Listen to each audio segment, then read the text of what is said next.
Assalamualaikum warahmatullahi wabarakatuh. Apa kabar sobat semuanya? Alhamdulillah, semoga kita masih dalam lindungan Allah Subhanahu wa Ta'ala, Tuhan yang Maha Esa.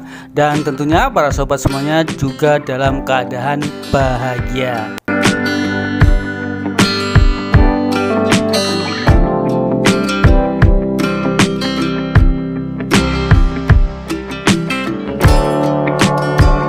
Indonesia merupakan salah satu negara yang banyak menyimpan sejarah.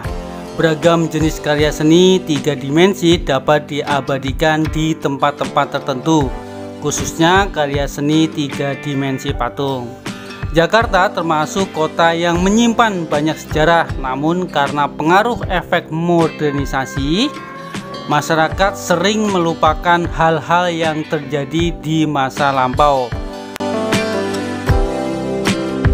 Sejarah kota Jakarta yang dapat selalu diingat adalah adanya patung Pancoran, karena patung ini berdiri megah di pusat keramaian Jakarta. Ketika kita berkendara melintasi Jalan Gatot Subroto, mata kita pasti akan langsung tertuju pada patung tersebut. Patung ini dikenal dengan nama patung Pancoran, namun sebenarnya patung ini bernama patung Dirgantara, dikarenakan letak patung ini berada di tengah perempatan Pancoran yang membatasi daerah Perdatam dengan Tebet, Jakarta Selatan. Karena inilah orang-orang biasa menyebutnya dengan patung Pancoran. Lokasi patung Pancoran berada di depan komplek perkantoran Wisma Aldiron Dirgantara yang dulunya merupakan markas besar TNI Angkatan Udara dan Bandar Udara Domestik Halim Perdana Kusuma. Patung ini berdiri kokoh di atas tugu miring yang membelah flyover di kawasan Pancoran. Ide pembuatan patung ini sesuai dengan keinginan Presiden Soekarno, yakni mengenai dunia penerbangan Indonesia atau Dirgantara.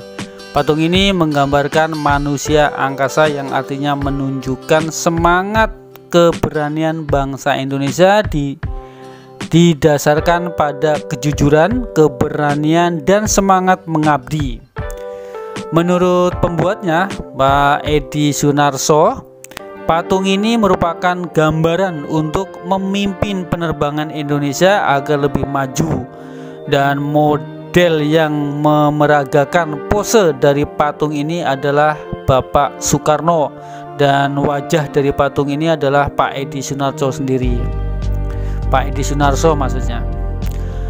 Kemudian tubuh patung Pancoran ini berposisi berdiri dengan tangan yang mengancung ke arah utara, yaitu mengarah pada Bandar Udara Internasional Kemayoran. Dulu bandara itu merupakan bandara yang melayani seluruh rute penerbangan domestik dan internasional. Namun saat ini Bandara Kemayoran sudah dipindah ke Bandara Internasional Soekarno-Hatta, Cengkareng.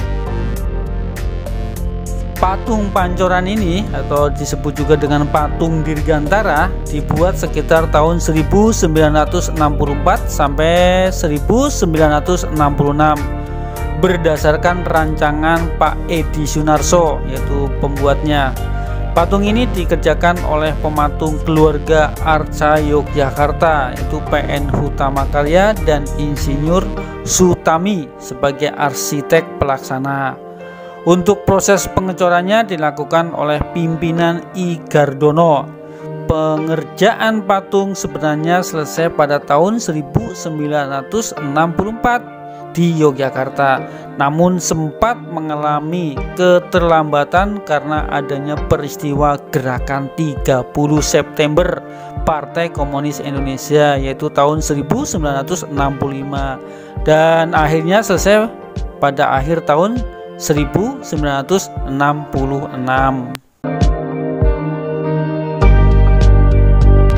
Patung ini terbuat dari bahan perunggu yang memiliki berat keseluruhan 11 ton dengan tinggi 11 meter dan tinggi kaki patung 27 meter dengan pemasangan menggunakan derek tarikan tangan. Patung ini terbagi dalam potongan-potongan yang masing-masing beratnya 1 ton.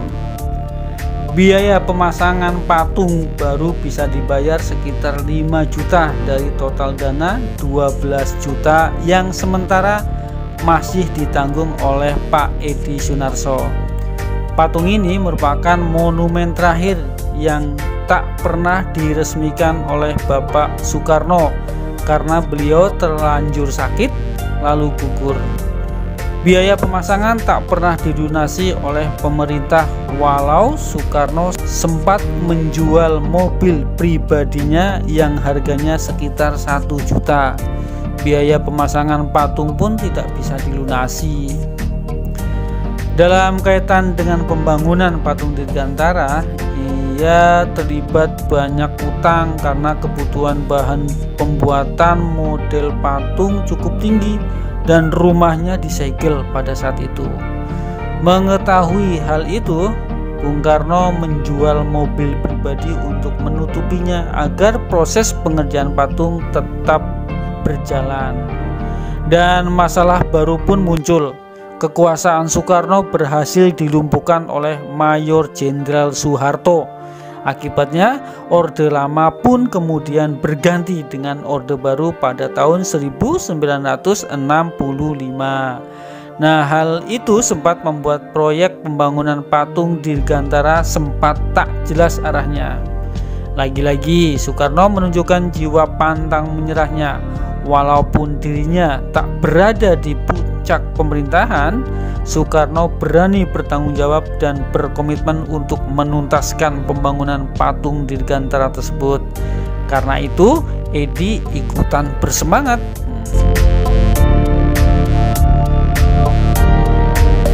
Pembangunan patung terus dilanjutkan sedikit demi sedikit sampai akhirnya merenggut biaya 12 juta rupiah. Edi pun ambil bagian dengan menyumbang 6 juta rupiah dari studionya sendiri. Soekarno bahkan berjanji akan melunasi biaya tersebut sekeluarnya dari Wisma Yaso, tempatnya ditahan sebagai tahanan rumah.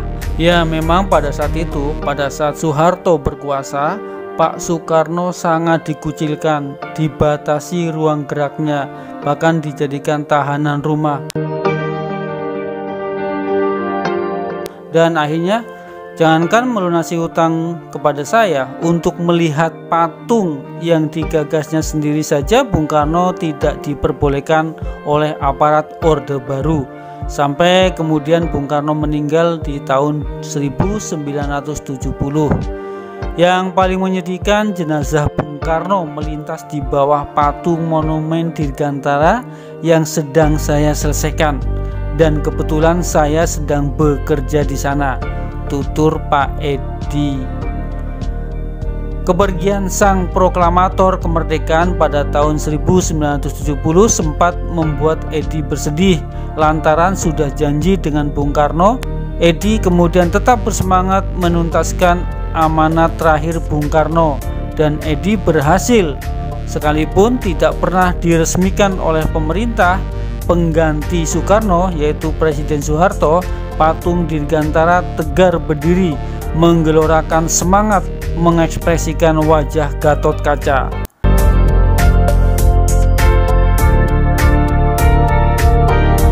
Baik sobat, demikian video dari saya. Apabila ada kata-kata atau narasi yang tidak sesuai atau tidak tepat, saya minta maaf yang sebesar-besarnya. Kita jumpa lagi di video berikutnya. Terima kasih sudah menonton. Wassalamualaikum warahmatullahi wabarakatuh.